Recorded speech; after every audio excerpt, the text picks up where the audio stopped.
I hope you don't mind. I'm going to sit while I do this. I'm a little bit jet lagged. I just got back from Europe this week, and I remember when I was younger and going out to 4 a.m. I used to be proud about that. Like, yeah, I went out 4 a.m. sick night, and now it's like my worst nightmare being up till 4 a.m.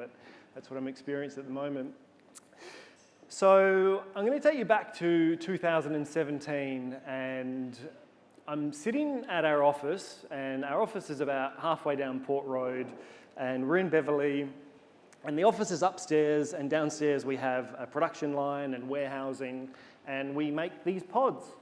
And so what we do is we bring in green beans, and we roast the coffee, and we pack it, and we put it into these pods for our own brands and for other people's brands as well. And I'm sitting at my desk, and I'm feeling in my bones that like, this is going to be our best year yet. This is going to be a record year. We started 5 years before this, and it had just been a real roller coaster. And I know all startups are roller coasters, but ours just felt particularly like just volatile.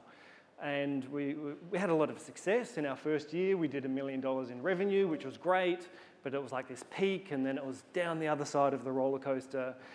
We got kicked in the guts for a few different things. And then in year 3, we were up to 4-point-something million. But again, it was this peak and this big, down the other side of the roller coaster. And one of those down the other sides was actually launching into Woolworths, which was a surprise. When you have a consumer product, getting into Woolworths is the holy grail. You think it's going to solve all your problems, and it's what you put all your effort into trying to get in there.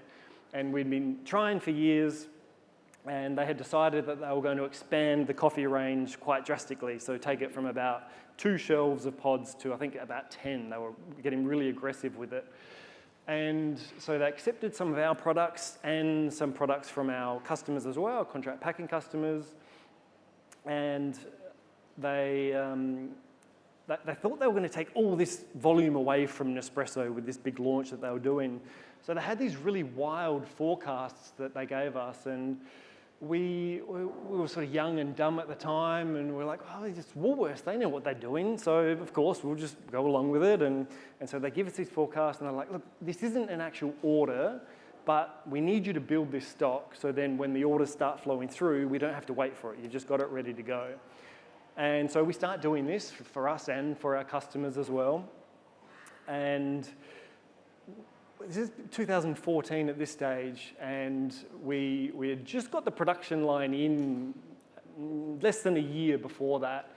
And because of this leading up to this launch, we had about 3 months that we were operating the production line 24 hours a day, 7 days a week. It was just absolutely crazy. I'd never experienced anything like it before.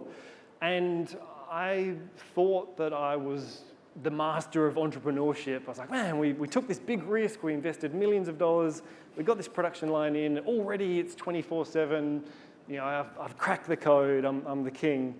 And every time that I sense that I'm getting a bit cocky like that now, I know to expect I'm about to get kicked in the nuts, because it's just the way that it happens for me for some reason.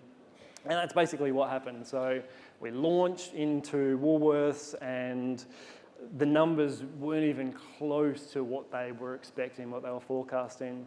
And it wasn't just for us, it was just the whole category. People weren't moving away from Nespresso as quickly as they thought they were going to. And so the orders start trickling through, and we realize that we've got a warehouse full of stock, and so do all of our customers as well. And we're like, man, we don't even need to press the start button on this production line for 3 months. We don't need to make anything. But we had the staff there ready to keep on going with 24-hour production. So that was one of the really challenging periods, was getting through that.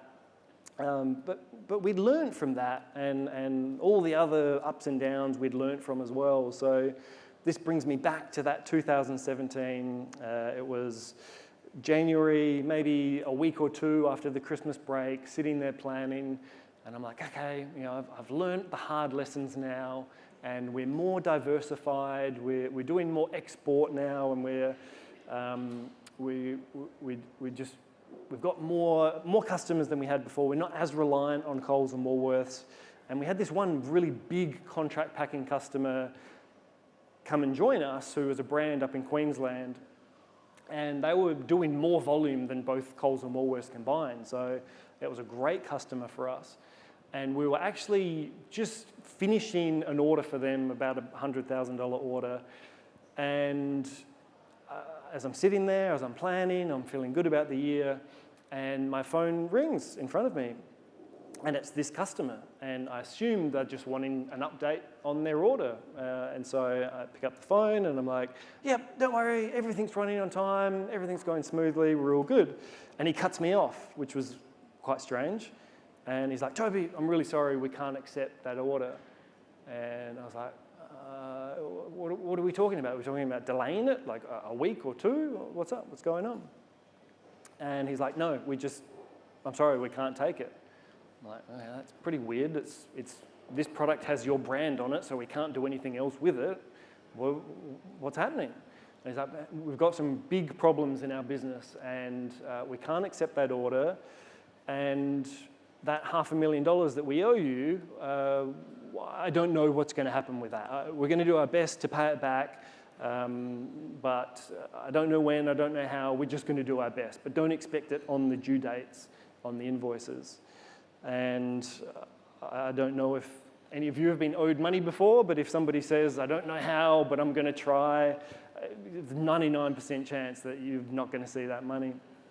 And I was told afterwards that I was just white. Like I was in shock at the time, because I knew that had just changed everything. If we even survive this, then we're going to have to work for years just to get back to where we were, not even like just to make up for the losses. You know, we'd lost our biggest customer, we'd lost that cash flow that we're expecting to come through. And it was a scary thought. And we crunched the numbers and we realized that our cost structure is just completely wrong for this new reality. And that we had 24 staff, we'd been hiring people because we were expecting growth, and now was the complete opposite. And so we had to halve our team from 24 down to 12 within 24 hours, because we just had to, we had no choice. And I don't know if any of you have made redundancies before. It's a horrible thing to do.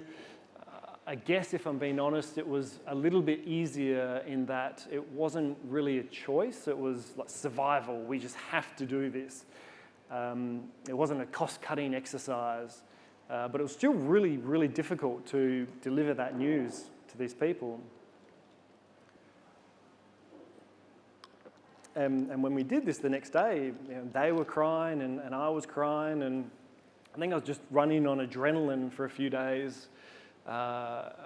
Negotiating with the bank and our suppliers, pushing back payments, just in survival mode. And then after a few days, after the worst of it, that adrenaline wore off, and then I ended up in a really dark place. I just felt like I'd let everyone down. Even though it wasn't really my fault that had happened, I still, as the owner of the business, I'm like, I should have seen the signals. I should have done more. I shouldn't have let them build up so much credit with us. And we had a son who was just born at the time, so I felt like I'd let the family down and the staff and everyone. And sometimes I would just sit at home in the morning and just cry and I just couldn't fathom going into the office, because the culture was just so horrible. And before that, we'd done these staff surveys, and people had said that they felt like they were working at the new Google, and we weren't, obviously, but they sort of had that feeling to us that we were young and we were growing and it was exciting, and that was now just completely ripped away and destroyed. And I was in a dark place for a few months, and I remember sometimes I'd just sort of, I don't know if fantasize is the right word, but I'd sort of have these thoughts of, if I could just walk away from this steaming pile of dog shit in front of me, like, what would I do with myself? If I could just have a fresh start, what would I do? That would be so nice to be able to do that. I never would do that, because we had investors and they'd invested money in this production line, and I just couldn't walk away, but it was still, I'd think about it. And I read some articles about Vino Mofo and the success that they'd had. And I was like, well, we haven't really tried that before, this online e-commerce. I think it's a bit of human fault that we always, the grass is always greener, right? You always think what you haven't done is easier than what you're doing. And it's not, but at the time I sort of thought that. And so I was like, well, the reason we hadn't really done it before is because Nespresso, bulk of their volume was in online, and our point of difference was that we were in the supermarkets where they weren't. But then when I thought about it more, I was like, I don't actually need to start a whole new business to be in e-commerce. We can actually do this with our pods. And yes, Nespresso dominate in this area, but they have this sort of very pompous white glove experience. And what if we can offer a different experience? What if we can make it more fun and make people laugh and engage people and have a more eco-friendly pod than what they have? And so I started to think about this and became obsessed with it, because I guess it was sort of like the light at the end of the tunnel. It was what was going to help dig us out of this hole. And so I became completely obsessed with it. And I got obsessed with Facebook as well. I learned about Ezra Firestone. I'm not sure if any of you have heard of him before, but if you haven't, look him up and just follow him. And he's just so honest about everything he does. And I've learned so much from him. And he's a great resource. He's got a big brand in the US. And so, yeah, I just started learning Facebook ads. And we created this brand, Urban Brew, to then be that brand to go against Nespresso online. And it did really well, and within a few years, it was doing as much revenue as our entire business was doing before that customer went insolvent, and now it's doing 3 times that, just this one brand alone. So it's been our most successful project yet, and there are lots of different elements that contribute to that, but Facebook has definitely been our growth engine behind the scenes. And so I thought it might be interesting to run through our process and how we manage that. I still do it all myself just because I enjoy it so much. And I'm not saying that I'm the best or it should be done this way, but I just know that every single time I watch somebody else play around in Facebook and I watch how they do it, then I always learn something. So I figured for those of you who are also in Facebook, in Ads Manager, you will learn something from this and you will enjoy it. And for those of you who aren't in it, then maybe you will learn something about sort of systems and processes. I'm a bit OCD and I'm always focusing on optimization. So if I can just reduce one extra click on a daily basis, I'll find a way to do that. But then if you have no interest in that either, then pick up your phone and look at your emails, look at the news, whatever, I won't be offended. So I will jump into that now and run through our process. You see that all right?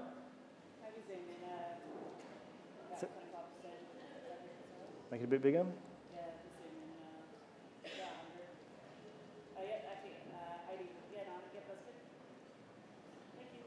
Cheers.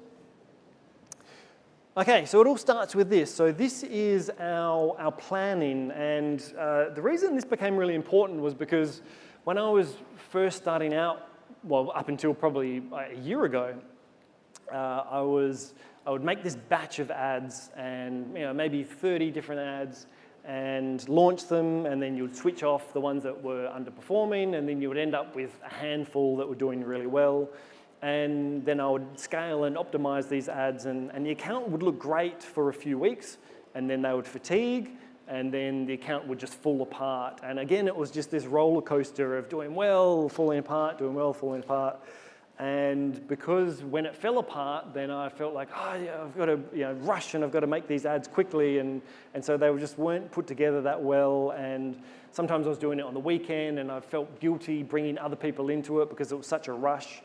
And so we decided to create this testing process where every single week we're launching 4 to 6 ads, and And so we always have new ads that we're testing, and then we always have new scaling campaigns that we're launching every single week. And it's just flattened things out. It's taken away that roller coaster. And so the way that we do this, it's nothing special or complex. It's just a Google Sheet, which is pretty basic, but it gets the job done. And so we run, most people run their dates, they start here and then they run their dates down. And I don't like that because after a few months and every single day you're scrolling. So I always like to insert and have the newest information at the top, and then it pushes all the old stuff down. Fallen offline for some reason. Okay. For those of you that are laughing, I assume you've noticed what my not very mature.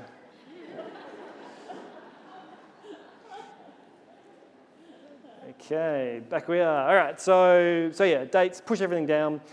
This past week, we've done a copy test. So what I like to do, what I think the good sort of rhythm that we've found is do creative, because that tends to have the most impact from my experience. And then we do a copy, and then we do other might be headlines, landing pages, links. So it does actually make a difference whether we have like a .com or a bit.ly link in there. We've found that bit.ly links don't work as well. There's not as much trust as a .com or a .com.au, whatever it is. Carousels, just other things that we don't normally do. And then we'll do an audience test as well. And so this past week, we've done a copy test. And so the great thing about this system is that we sort of know what we're doing a few weeks and sometimes a few months in advance. And so now we can bring graphic designers and videographers and copywriters, and I can get a lot more contribution from the team in putting this all together. It's not so reliant on me anymore. So this past week we've done copy, right? And then we've got this other tab where we create the names for all of the ads. And we find it really useful to have the date in this style, starting with the year, the month, and then the day. This is the launch date. And then we like to give every single ad a unique number as well, because it just makes it really easy to go back and find ads. And a mistake that we've fallen into, and I think a lot of people fall into, is that it doesn't always have to be a brand new ad, something completely new. You can do a lot of mixing and matching to optimize the ads. So we'll go through occasionally and groom this list, and we'll be like, okay, this was a good creative, this was a good copy in 2 different ads, let's combine them. And so you're just sort of like making the most of what you have and doing lots of combinations in there. So this just helps with that. Be able to easily search the ad up that you've made and then duplicate it or steal bits of content from it. So then we have the test type, whether it's a copy or creative or whatever it is. The type of creative, so it's an image or it's a GIF or it's a video. And then the creative, we just give it some sort of unique name. It can just be a random name or a number, whatever, it doesn't really matter. Copy name, headline, and so on. And then we've created this formula then which captures all of those cells and just puts it automatically into a name for us, which is easy enough to replicate. And so we first create the names for the ads, and then we will jump into Ads Manager here. And we have a specific campaign where we make all of our new ads. So we know that this is the only place in the entire account where new ads are created. Again, that just makes it really easy to come in and find anything that we're looking for. And so this is, Daniela's making most of the ads at the moment, so this is where I'd look for anything new. And so this was the copy ads that she created, and then she's created some for this past week as well. And so once we create them in here, then we go and put them in a test campaign. So we have this number 1. And so with the numbering of all these campaigns as well, I always preferred to think of the entire account from a customer's perspective and the way that they work through the flow. So my preference used to be that we would have this sort of cold test that's potentially the first thing a customer will see of us, and then we'll have this scaling campaign, so that's sort of going through the flow. And then would have retargeting, warm, hot, and then I used to prefer to have loyalty and everything down here because that's sort of the customer experience, and it's just simplifying it like that would help me to know where I could insert things to improve that customer experience. Facebook made a change a little while ago that it wouldn't combine different objectives and give a total at the bottom. So this, our cost per purchase, you can see it's not giving us a number here. So I've ended up putting everything that's not a conversion campaign at the top here, a 0 point something. So then I know it's really easy for me to just go from number 1 and then scroll down, because we're always adding new things down the bottom here with the new dates. And so I can just grab everything that's active there, and I'll stop that one. And then I can come across to ad sets, and now it gives me that total in here. So our average cost per purchase is about $45 for the cold campaign specifically, not including any of the loyalty or win back. So that's just an easy way to just check on that daily. And so with our test campaign, we do audience tests occasionally. We've been using this audience for quite a while now because it's worked reasonably well. And so within here, we again, we want to simplify as much as we can. So we have this new template in here. So every time we're creating a new test, we can just come in and we can duplicate this 4, 6 times, however many ads we're creating. Because that's got the right setup for the exclusions and the audience and everything, and then we know every test is exactly the same, and even if a new person comes in, if they're just duplicating, they're not remaking it, it just simplifies the whole thing.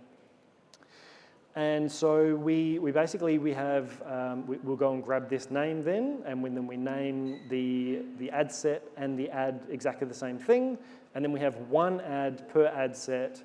And we've got a $25 budget, and we will launch that on a Monday, and we will give it until Friday afternoon. Saturday is typically a bad performing day for us, so we tend to try and test everything sort of the Sunday through to the Friday night. And as you can see here with this most recent test, this ad 545 is the best performing ad. It's had 5 conversions. And then we have the next best has had 2 conversions. And then so when we have sort of the next best, I will then go down and have a look at, okay, add to cart, what's that like? Something's not right there in that we've had 2 conversions, 1 add to cart, so we've got to look into that. Anyway, I'll just go back to the next step and I'll look at landing page views or clicks, and it looks like that one there is probably the better of the 2. So then I come back here and I'll mark these 2 ads as the darker green is the best, and then this one is the second best. And sometimes we have 2 bests, and sometimes we have up to sort of 4 ads that we capture from this if they all perform well. Sometimes there's just 1. Sometimes there's none. None of them perform well. So it's just we just manage it as depending on the performance. So then we will turn all of this off. I'm due to turn this off. I'll leave it till tonight, so we'll let that keep running. And then we take these ads and we want to give it a bit more engagement. So actually, one other thing I should say from this.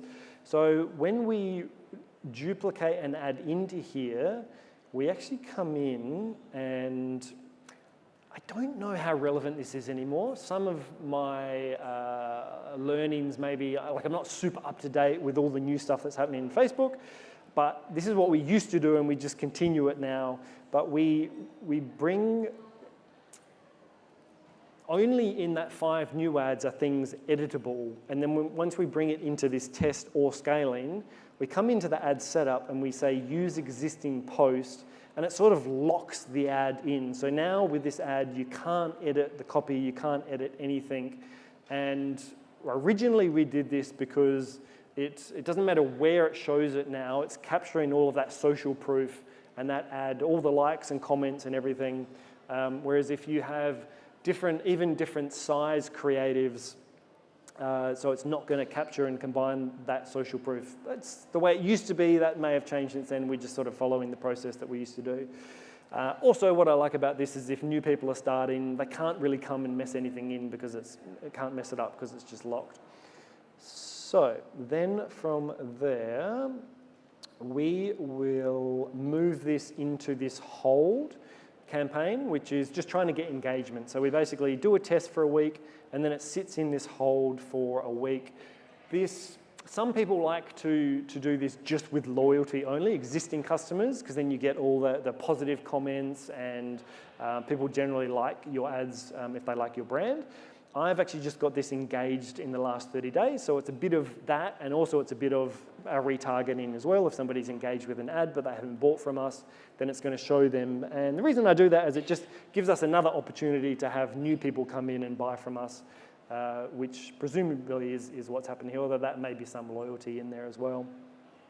So then we'll run it for a week in here, and we will hope that that gets some social proof to it. This one's been running for a little while. I think I just set this up the other day, so it's not telling me how much is in there. There's not many comments on there, so that's not really great yet. But anyway, it's worth a try to get that happening. And then from there, I will create the scaling campaigns. So again, to just simplify and make this as quick as possible, I've got all these templates set up down here. So we've got 5 these are story templates, we've got normal templates, and we've got these different audiences in here. And so Advantage Plus, I'll tend to start this campaign on a Sunday and let it run for a few days. And then depending on how that performs, then I'll decide on what budget I'm going to give these other campaigns down here. And so if I have time, I think I do, I might as well just try and jump in. 5 minutes, I have a ton of questions for you. Okay. All right, so what I would do now is I would duplicate this Advantage Plus, and then I would duplicate these kids, and I've got the audience size in there as well.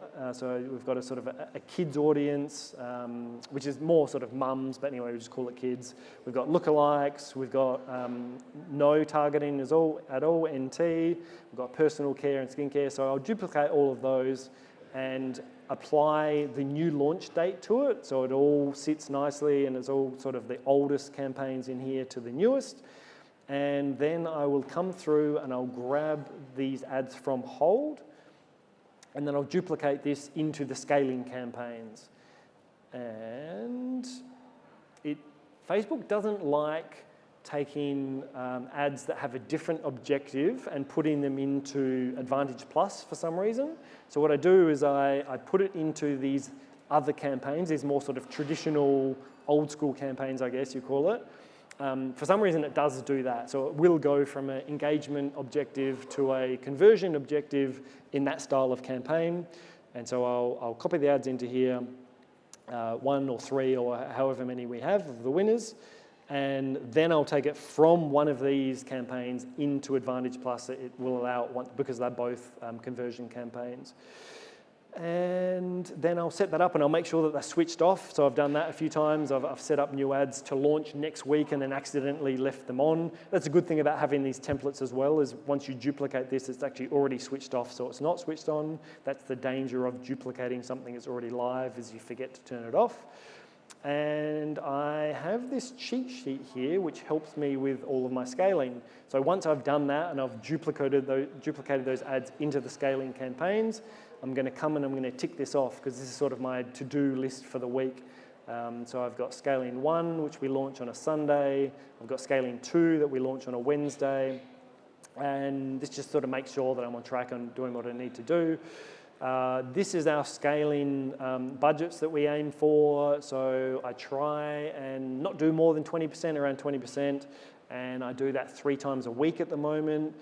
I've heard varying reports from people on how often they scale their budgets. Some people just do once a week. I find that just way too slow. I used to do once a day, and that used to perform okay, but since the iOS issues, it's not really working as well anymore. So this is basically what we try and follow. And here I've just got some notes around if our CAC is below 60, I'll keep putting the budget up. If it's 60 to 70, I'll hold. 70 to 80, I'll analyze. And 80 above, I'll cut it. And then this is just a little cheat sheet on what I'll do for the week, what I need to do on Sunday, the budgets, and start scaling. Just little things like this to just simplify, so I don't even need to think about it. It's just all I need to do is just come in and follow this and do it.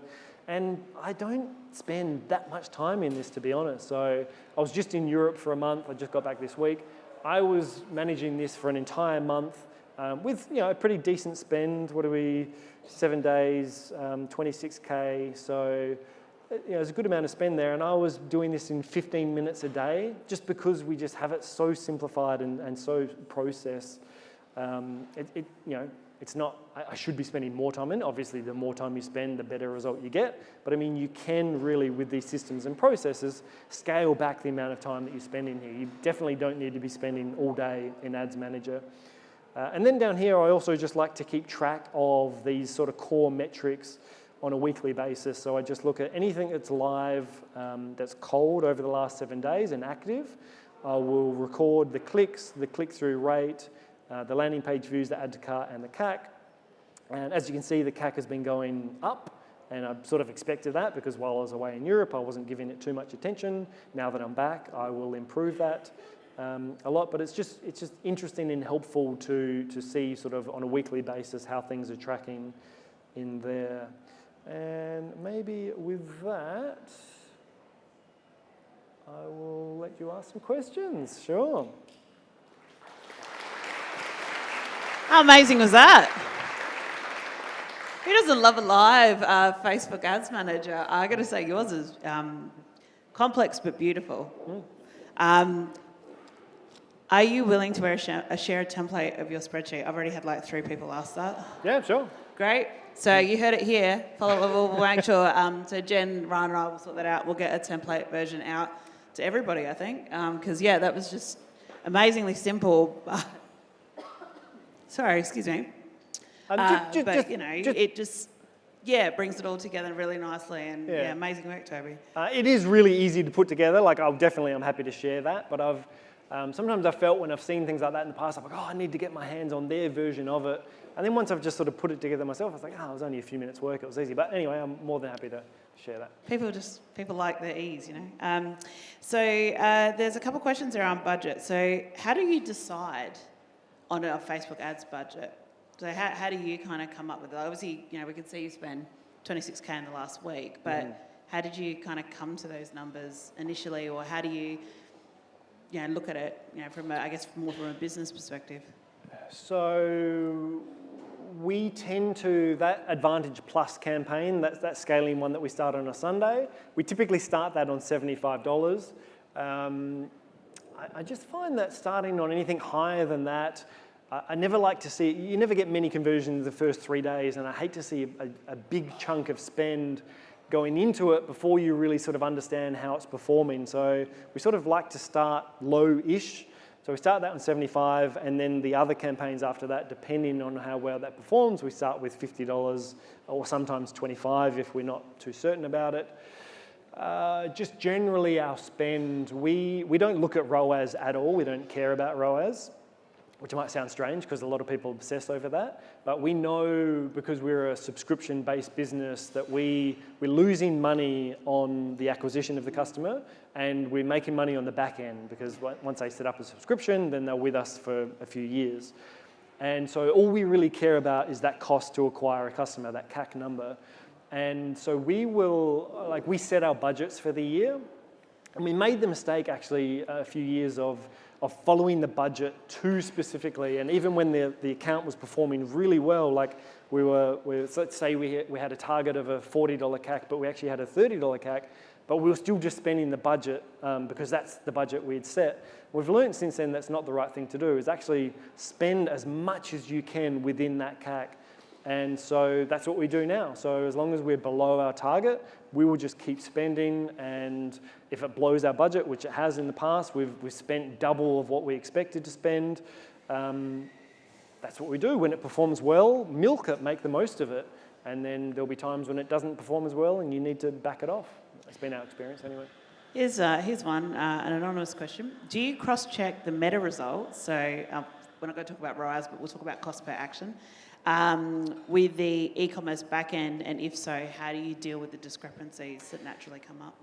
Yeah, so we have an efficiency ratio that we apply to all the platforms, and Facebook's at a 0.6 at the moment. So we know whatever the platform is telling us, in reality, it's actually probably 0.6 of that. And the way that we work that out is we have an end of purchase survey asking our customers where they first heard about us. And then we take this information every single month, and we've got a good amount of traffic coming through. So we've got a good amount of survey results that we can do this. And we have another Google sheet that we input. Okay, Facebook said it gave us this many conversions. Google said this, TikTok said that. And then we marry it up with the survey from our customers of them telling us where they first heard about us.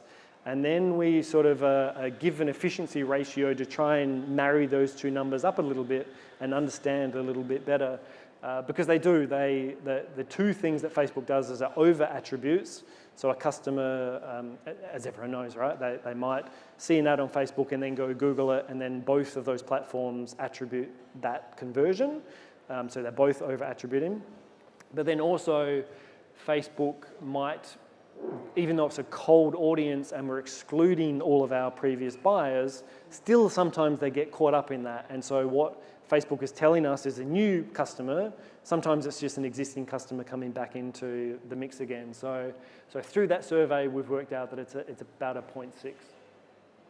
That's very impressive. Are you using anything like Triple Whale or North or anything? True North or anything like that? I probably should investigate that stuff more. That survey system has worked so well for us that I'm happy with that. And every time I look at Triple Whale, it's just so expensive, and other things like it are. And I don't know, maybe there's something I'm missing. There's more value in that I'm not aware of, but no, we don't use it. Why is Facebook your main ad platform? Jessa wants to know. So, have you done any TikTok ads? TikTok we try. It's not performing as well. It just doesn't have the same size audience for us. So it's a much younger audience. They're not really into pods as much. They're more out in cafes. They're not as sometimes as budget conscious, I suppose. So look, TikTok's we're doing it, but we're not spending nearly as much. With Google, people need to have intent they need to want the searching for it. And so, we spend about $1,000 a day through Google, and that's okay. But we find that Facebook can be really the growth engine, because somebody's not even thinking about pods, but we can be hammering them with ads and convince them to come and try the product. So it's just for us, it's just enabled us to spend a lot more. Christy wants to know about emojis. Do you think they work well in copy? What's your experience been with that? Similar to what Wade was talking about yesterday, that you just have to test it. The same with me. Every time we do a test, I sort of make a mental note of the one that I think is going to do the best. And I am shocked that I get maybe 50% of them right. You think I've been doing this for so long, I'll get it a little bit better. And you just don't know. And so we've done tests with and without emojis, and we've had different outcomes at different times. So maybe 1 year with emojis works, and then you test it again the next year, and then it doesn't work. And so you just have to test everything, and don't trust your own, what you think it should be, or how you interpret things. Just trust the data and just test it. I got a couple more questions. This one is an anonymous question. Do you think there's any benefit in Facebook ads for B2B? So obviously you straddle both direct to consumer and business to business.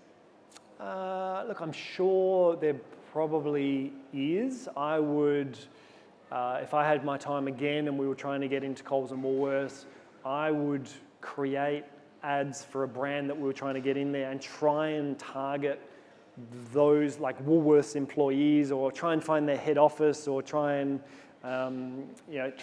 just target people, the decision makers, as closely as I could. I think that might help. We've tried to do a little bit of that, so trying to do, so we're more selling into homes, but not so much into businesses with our pods. And we've done experiments and it hasn't worked particularly well for us, but I'm sure it can work. Yeah.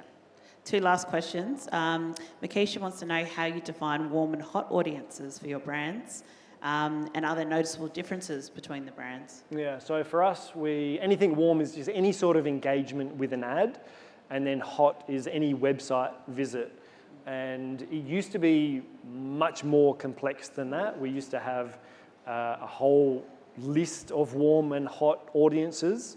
And we just found that just combining it into those two just works better for us. So it's basically, yeah, any sort of engagement is warm, excluding our existing buyers, and then any website visitors at all. So I know people sort of sometimes do like just homepage visits versus a product page.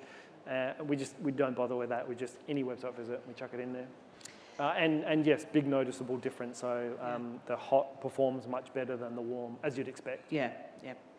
And final question, I mean, this is a very important one. For all the Nespresso Virtuo machine owners out there, they'd like to know if you've got any plans to expand pods to suit those machines. No, not at the moment. So that is a whole new pod. It's got a barcode, and there's sort of extra challenges in that. And also there's just not the volume out there to warrant us investing in a whole production line for that. When we look at the number of machines out in the market, it's not even close to what their original line is. So no, it's not something we're looking into at the moment. That's okay, Toby. A big round of applause for Toby. What an amazing prezzo. It's truly inspirational this morning.